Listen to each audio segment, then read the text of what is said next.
तो finally BJP की सरकार बन गई है और मोदी जी हो गए, अमित शाह हो गए, राजनाथ सिंह हो गए। इन सभी लोगों को सब कुछ वही मिला है जो पिछली बार ये लोग सँभाल रहे थे। और पूरी सरकार जो बीजेपी और बीजेपी का जो एनडीए की सरकार है, वो पूरी अभी हैंगओवर से ही बाहर नहीं निकली है। वो होता है ना कि पार्टी थोड़ी ज़्यादा हार्ड हो जाती है तो फिर सुबह तक हैंगओवर नहीं उतरता है, तो वो हैंगओवर में ही अभी सभी जी रहे हैं, चाहे वो मोदी जी हों या फिर अमित शाह हो, चाहे अपने डिफेंस मिनिस्टर हों। क्योंकि इनके पास एक तो जगह-जगह घूम करके ये पार्टी मना रहे हैं। बार-बार वीडियोज़ आते हैं कि वहाँ पार्टी चल रही है, वहाँ पार्टी चल रही है, वहाँ पे फलानी मीटिंग चल रही है। तो ये सारे तिकड़म भिड़ाए जा रहे हैं कि किसको क्या दे दिया जाए कि वो खुश हो जाए और फिर हमारी सरकार बन जाए, एनडीए की सारी सब कुछ सेम पावरफुल सरकार बन जाए, मोदी जी फिर से राजा हो जाए, सारी कोशिश इसी में लगी पड़ी है। बीच-बीच में मोदी जी को थोड़ा वक़्त मिलता है तो वो आकर के ऑपोज़िशन को गाली-वाली दे देते हैं और फिर क्योंकि उनके पास उतना वक़्त अभी है नहीं, पार्टी में इतने बिज़ी हैं कि ऑपोज़िशन को गाली-वाली का समय निकाल लेते हैं, उसके बाद वो अपनी पार्टी में ही बिज़ी रहते हैं। तो चुनाव के पहले हमारे डिफेंस मिनिस्टर साहब कह रहे थे कि मोदी जी जब जब से आए हैं, तब से हमारे देश में कोई मेजर टेरर अटैक्स या उस तरीके के अटैक्स हुए नहीं हैं। ये राजनाथ सिंह का बयान था। अब उस बयान से कई सारे लोगों ने उसका फैक्ट चेक किया, तो पता चला कि उरी और पुलवामा जैसे मेजर अटैक, इस लेवल के जो अटैक हैं, वो कम से कम 10 हो चुके हैं 2014 के बाद। और उसके उस 10 जो अटैक हुए हैं, उसमें जो कैज़ुअलिटी हुई है, उसमें 450 से ज़्यादा सिक्योरिटी पर्सनल्स जैसे कि जो बॉर्डर पे लगे हैं हमारे जवान या फिर जो सीआईएसएफ के लोग हैं, ये लोग 450 मरे हैं और सिविलियन की डेथ हुई है करीब 250 के आसपास। लेकिन ये मेजर नहीं है। मेजर कब होगा? शायद राजनाथ सिंह के अनुसार जब पूरा कश्मीर को उड़ा दिया जाए या पूरे देश को उड़ा दिया जाए, तब इनके लिए कुछ मेजर होगा। ये सब पुलवामा जैसा अटैक, उरी जैसा अटैक, ये मेजर नहीं है। अभी जो फ़िलहाल 3-4 दिन से कश्मीर में चल रहा है, इतने जो टेरर अटैक्स एक के बाद एक 3 हो गए आज तक। तो ये तो बिल्कुल ही मेजर नहीं है, ये तो माइनर है। इसको तो मोदी जी और अमित शाह जैसे लोग या राजनाथ सिंह जैसे लोग देखते भी नहीं है। ये ऐसे तो होते ही रहते हैं। मतलब अमित शाह तब कुछ बोलेंगे या मोदी जी तब कुछ बोलेंगे जब कोई मेजर अटैक हो, और मेजर अटैक अभी तक हुआ नहीं है हमारे देश में। पता नहीं वो मेजर कौन-सा अटैक होता है, कितना भारी होता है, क्या मुंबई जैसा कोई दूसरा होगा तब फिर ये लोग बोलेंगे, क्योंकि ऑपोजिशन ये कह-कह के 2-3 दिन से थक गया है कि भाई मोदी जी आप प्रधानमंत्री हैं, अमित शाह जी आप होम मिनिस्टर सँभाल रहे हैं, राजनाथ सिंह आप डिफेंस सँभाल रहे हैं, कुछ तो बोलिए आकर के। इतना तो शर्म रखना चाहिए लोगों को कि भाई जिस जिस पोस्ट को हम सँभाल रहे हैं, उस पोस्ट के अंदर जो रिस्पॉन्सिबिलिटी है, वो रिस्पॉन्सिबिलिटी लें।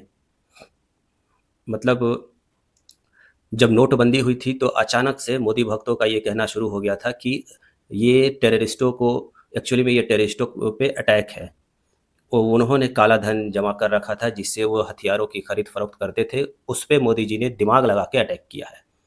इसके बाद से क्या हुआ कि टेरर अटैक बहुत कम हो जाएँगे और उसके बाद बड़े-बड़े अटैक और हुए। सरकार बन रही थी तो सरकार बनने से पहले ये भाषण चल रहा था कि मोदी जी हैं तब तक पाकिस्तान डर रहा है। तो अगर देश को बर्बाद करना है तो कांग्रेस को ला दो, वरना मोदी जी को लाओगे तो फिर से पाकिस्तान डरेगा, फिर से अटैक नहीं होंगे। और अभी सरकार बनी नहीं मोदी की, तीसरी सरकार अभी पूरी बनी भी नहीं है और एक के बाद एक लगातार 3 टेरर अटैक हुए जिसमें जान गई है और करीब-करीब 50 के आस-पास जान जा चुकी है। लेकिन मोदी जी ये सब सरकार वाले सोए हुए हैं। बड़ी बातें हो रही थी कि अजीत डोभाल एक बंदा है, 10 साल तक पूरे देश ने अजीत डोभाल को ऐसे बना के रखा था कि पता नहीं वो क्या है, वो पता नहीं सूरज से जाकर के उसकी रोशनी चुरा के ले आएगा, किसी को पता नहीं चलेगा। पाकिस्तान में रह कर के उसने पाकिस्तान को बर्बाद कर दिया, पाकिस्तान को खुद पता नहीं, ऐसी-ऐसी कहानियाँ बनाई जा रही थी। वो अजीत डोभाल जब से आया है, पता नहीं किसकी सिक्योरिटी सँभाल रहा है, देश की सिक्योरिटी सँभाल रहा है, मोदी जी की सिक्योरिटी सँभाल रहा है, अपने घर की सिक्योरिटी सँभाल रहा है, पता नहीं किसकी सिक्योरिटी सँभाल रहा है, अटैक पे अटैक हुए जा रहे हैं। पर जब भी सरकार से बात करो कश्मीर के बारे में तो सिर्फ़ 370 याद आता है कि भाई 370 हटा दिया, 370 हटा दिया, बस सरकार और फिर मोदी भक्त, ये जो अपने मोदी को पापा मान के बैठे हैं, वो सभी बस इसी पे बातें करते हैं। अब कोई वीडियो नहीं बना रहा है कि भाई जो यहाँ पे चल रहा है कश्मीर में, मोदी जी थोड़ा इस पे बोलिए कुछ। कुछ बोलिए क्या? कुछ बोलिए, ये सबसे मिनिमम होता है कि भाई प्राइम मिनिस्टर कुछ बोले इस पे। उसके बाद एक्सपेक्ट होता है कि कोई एक्शन लिया जाएगा। हाँ, अभी प्रधानमंत्री बोले हैं, अभी देखिए 2 घंटे में कुछ एक्शन लिया जाएगा, कुछ ऐसा होगा। यहाँ बोलने के लिए 10 बार रिक्वेस्ट करना पड़ रहा है, ऑपोज़िशन को सोशल मीडिया पे 10 बार कहना पड़ रहा है कि आपकी सेंसिटिविटी कहाँ है? फ़ोटो खिंचाने कहीं चले गए हैं, दारू पी के पड़े हुए हैं, क्या कर रहे हैं? बोल क्यों नहीं रही हैं कुछ? ये हाल हो गया है देश का।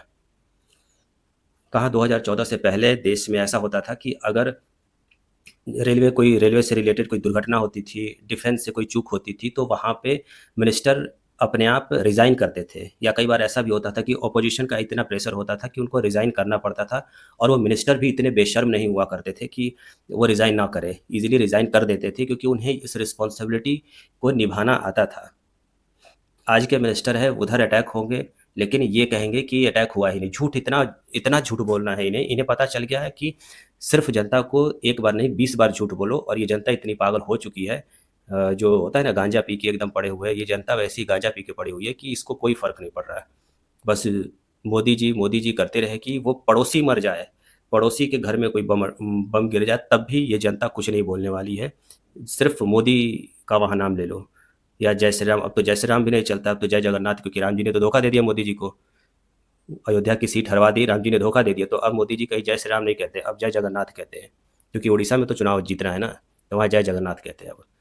तो इस लेवल के लोगों को हमने वहाँ पे बैठा रखा है, और ये तीसरी बार हम बैठाने जा रहे हैं। अब की बार ऐसा है कि अब की बार 400 पार तो हुआ नहीं, लेकिन मोदी जी इस कॉन्फिडेंस में है कि अब क्या तुम मेरा बिगाड़ लोगे, अब तो मैंने नेहरू की बराबरी कर ली, अब तो तुम घंटा कुछ नहीं बिगाड़ सकते मेरा। मोदी जी एग्जैक्टली इस मूड में है कि तुम प्रोटेस्ट करते रहो, घंटा मुझे फ़र्क पड़ता है इससे। 3 बार मैं बन गया, 3 बार नेहरू जी भी बने थे, 3 बार मैं भी बन गया, नेहरू जी के बाद डायरेक्टली मेरे ही टाइम में मैं ही 3 बार बना हूँ, बस बराबरी कर ली, हो गया, मेरा सपना पूरा हो गया।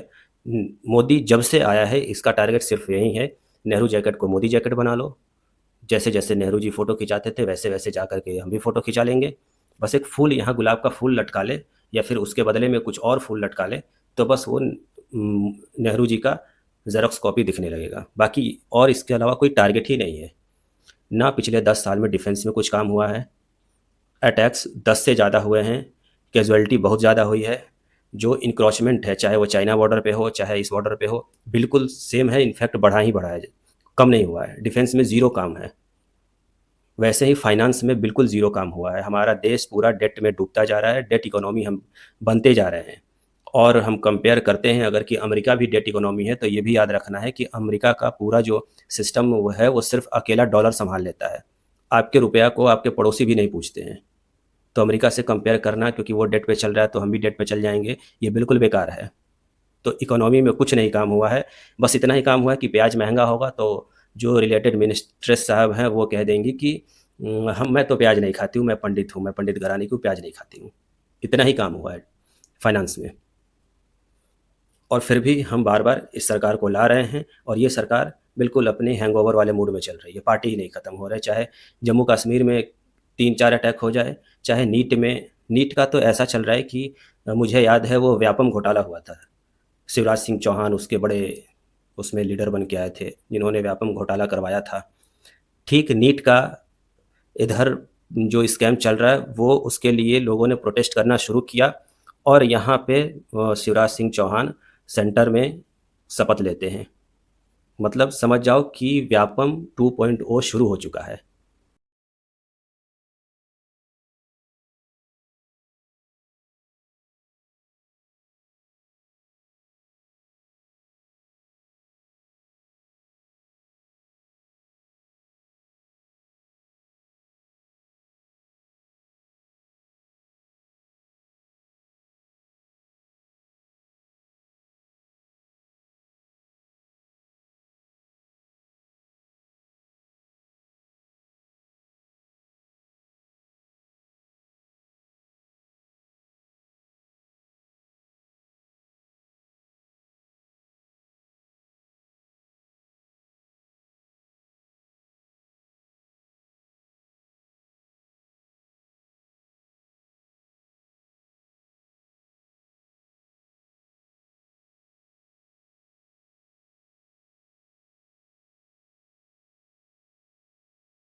उसके भी जो सूत्रधार हैं वो भी बीजेपी ही है और उसी के लोग हैं। और बड़े लेवल पे घोटाला चल रहा है। ऐसा घोटाला चल रहा है ये कि मैं अगर सेलेक्ट होने वाला हूँ तो मेरे पेज को फाड़ दिया जाएगा, आंसर शीट को फाड़ दिया जाएगा और मेरे पास ईमेल आ जाएगा कि देखिए आपने जो आंसर शीट सबमिट किया था वो फटा हुआ है, इसलिए ये सारे आंसर रद्द हैं। ऐसा घोटाला चल रहा है अभी और सब सोए हुए हैं क्योंकि अब इलेक्शन ख़त्म हो चुका है तो सिविलियंस की जो जनता की जो रिस्पॉन्सिबिलिटी है वो भी ख़त्म हो जाती है लगता है। जो ध्रुव राठी और तमाम जो वीडियोस बनाने वाले लोग थे जिनको लग रहा था कि डिक्टेटरशिप आ जाएगी, कॉन्स्टिट्यूशन खतरे में है, उनको अभी कुछ नहीं दिख रहा है। अब उनका लगता है हो गया कि भाई जब तक चुनाव था तब तक हमारे वीडियोस पे व्यूज़ मिल रहे थे, अब हम चलते हैं दूसरे सेक्टर में, अब हम एजुकेशनल वीडियोस बनाएंगे और भूत और पिशाच की कहानियाँ सुनाएंगे आपको। और जो मोदी भक्त चिल्लाते थे, जा जाके मोदी के हाथ से अवार्ड ले रहे हैं, वो भी अब सो गए हैं। उन्हें ये दिखता था कि पापा ने वॉर रुकवा दी, लेकिन ये नहीं दिखा कि पापा ये वाला वॉर क्यों नहीं रुकवा पा रहे। मणिपुर पे पापा क्यों नहीं बोल पाए थे कुछ, वहाँ जो पिछले 1 साल से हो रहा है उसको क्यों नहीं रुकवा पा रहे पापा, जम्मू कश्मीर में क्यों नहीं कुछ कर पा रहे हैं, लेकिन बाप बनाए बैठे हैं मोदी को। तो ये सब कुछ और 5 साल झेलना है और पता नहीं कब तक झेलना पड़ेगा।